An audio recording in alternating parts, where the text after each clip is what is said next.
ದಾವಣಗೆರೆ ದಕ್ಷಿಣ ಉಪಚುನಾವಣೆ ನಡೀತಾ ಇದೆ. ಯಾವ ಒಂದು ಪಕ್ಷಕ್ಕೆ ನಿಮ್ಮ ಒಲವು? ನೋಡ್ರಿ, ಇಲ್ಲಿ ಬಿಜೆಪಿಯವರು ಹೇಳ್ತಿದಾರೆ, ಕಾಂಗ್ರೆಸ್ ಅವರು ಹೇಳ್ತಿದಾರೆ. ಇಲ್ಲಿ ಜಾಸ್ತಿ ಒಲವಿರೋದು ಕಾಂಗ್ರೆಸ್ ಪಕ್ಷಕ್ಕೆ. ಕಾಂಗ್ರೆಸ್ ಪಕ್ಷದ ಯುವ ನಾಯಕ, ಉತ್ಸಾಹ ಯುವಕ, ಹಂಗಾಗಿ ಒಲವು ಜಾಸ್ತಿ ಐತಿ. ಸರ್, ಕಾಂಗ್ರೆಸ್ ಪಕ್ಷದಿಂದ ಸಮರ್ಥ ಅವ್ರು ನಿಂತಿದ್ದಾರೆ, ಏನ್ ಹೇಳ್ತೀರಾ? ಸಮರ್ಥ ಅವರು ಅದೇ ಹೇಳಿದ್ದೇನ್ರಿ ಮೇಡಮ್ ಅವರೇ, ಹೊಸ ಯುವಕ, ನವ ಯುವಕ, ಈಗ ಇದು ಚೆನ್ನಾಗಿ ಕೆಲಸ ಮಾಡ್ತಾರ, ಹಂಗಾಗಿ ಜನ ಒಲವೈತ್ರಿ. ಈಗ ಇಲ್ಲಿ ನೋಡ್ರಿ, ಈಗ ಇರೋದೇ 2 ವರ್ಷ. 2 ವರ್ಷದಿಂದ 2 ವರ್ಷಕ್ಕೋಸ್ಕರ ಈಗ ಬೇರೆ ಪಕ್ಷ ಬಂದ್ರೆ ಕೆಲಸ ಆಗೋದಿಲ್ರಿ, ಆಗಲ್ಲ. 2 ವರ್ಷಕ್ಕೋಸ್ಕರ ಏನ್ ಮಾಡ್ಬೇಕಾಗತ್ತೆ, ಇರೋ ಪಕ್ಷನೇ ಆರಿಸ್ಬೇಕಾಗತ್ರಿ. ಪಾಪ ಅವ್ರು ಬಿಜೆಪಿ ಅವ್ರಿಗೆ ಕೆಲಸ ಮಾಡ್ರಿ, ಇಲ್ಲ ಅಂತಂದಲ್ರಿ. ಈಗ ಸ್ಥಳೀಯವಾಗಿ ನಾವು ನೋಡ್ಬೇಕಂದ್ರೆ ನಾವು ಸ್ಥಳೀಯರನ್ನೇ ನೋಡ್ಕೋಬೇಕಾಗೈತಿ.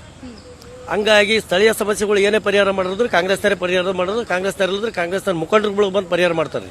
ಇಲ್ಲಿ ಯಾರ್ದೋ ಒಂದು ಸಮಸ್ಯೆ ಇರಲಿ, ಒಂದು ಆಟೋದವ್ರದ್ದು ಇರಲಿ, ಮತ್ತೇನೊಂದು ಮಗದೊಂದು ಏನೋ ಸಮಸ್ಯೆ ಇದ್ರು ಅವ್ರು ಇಲ್ಲದ್ರು ಅವ್ರ ಲೀಡರ್ಗಳು ಬಂದು ಸಮಸ್ಯೆ ಬಗೆಹರಿಸ್ತಾರೆ.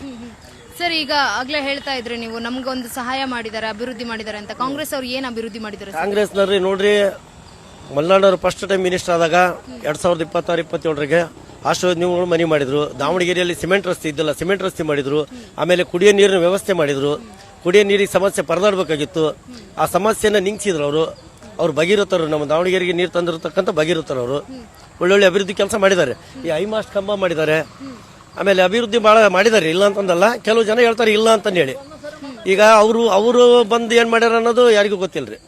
ಜನ ಹೇಳ್ತಾರ ಕೇಂದ್ರ ಸರ್ಕಾರದಾಗ ನರೇಂದ್ರ ಮೋದಿ ಅಧಿಕಾರ ಚೆನ್ನಾಗೈತಿ, ಅವ್ರ ಆಡಳಿತ ಚೆನ್ನಾಗೈತಿ, ಅದನ್ನೊಪ್ಪ ನಿಲ್ಲ ಅಂತಂದು ಅಲ್ಗಳೆಯಲ್ರಿ. ಈಗ ಇಲ್ಲಿ ಸ್ಥಳೀಯವಾಗಿ ಏನ್ ನಾವು ಯೋಚನೆ ಮಾಡ್ಬೇಕಾಯ್ತಿ, ಸ್ಥಳೀಯರ ಬಗ್ಗೆ ಅಷ್ಟು ಯೋಚನೆ ಮಾಡ್ಬೇಕಾಯ್ತು ನಾವು. ಇದು MP ಎಲೆಕ್ಷನ್ ಅಲ್ಲ, MLA ಎಲೆಕ್ಷನ್. ಅದು 2 ವರ್ಷದ ಅವಧಿ ಅಷ್ಟೇ ಇದು, ಹೌದ್ರಾ? 2 ವರ್ಷದ ಅವಧಿ. ಈಗ ಒಂದೇ ಒಂದು ಸೀಟ್ ಆರಿಸ್ಕೊಂಡು ಹೋಗಿ ಏನ್ ಮಾಡ್ತಾರೆ ಇಲ್ಲಿ, ಹೌದ್ರಾ? ಈಗ ಅವರು ಅಧಿಕಾರ ಬರಲ್ಲ, 1 ಸೀಟಿಂದ ಇವರು ಅಧಿಕಾರ ಬರಲ್ಲ. 2 ಕಡೆಗೂ ಉಪಚುನಾವಣೆ ಐತಿ, 2 ಕಡೆಗೂ ಬಂದ್ರು ಏನು ಮಾಡಕ್ಕಾಗಲ್ಲ, ಹೌದ್ರಾ? ಹಂಗಾಗಿ ಸ್ಥಳೀಯರು ಏನ್ ಮಾಡ್ತಾರ, ಅತಿ ತಲೆ ಕೆಡಿಸ್ಕೊಳಲ್ಲ. ಆಡಳಿತ ರೋಡ ಪಕ್ಷ ಯಾವ್ದೈತಿ ಅದಕ್ಕೆ ಓಟ್ ಹಾಕ್ತಾರೆ ಅಷ್ಟೇ.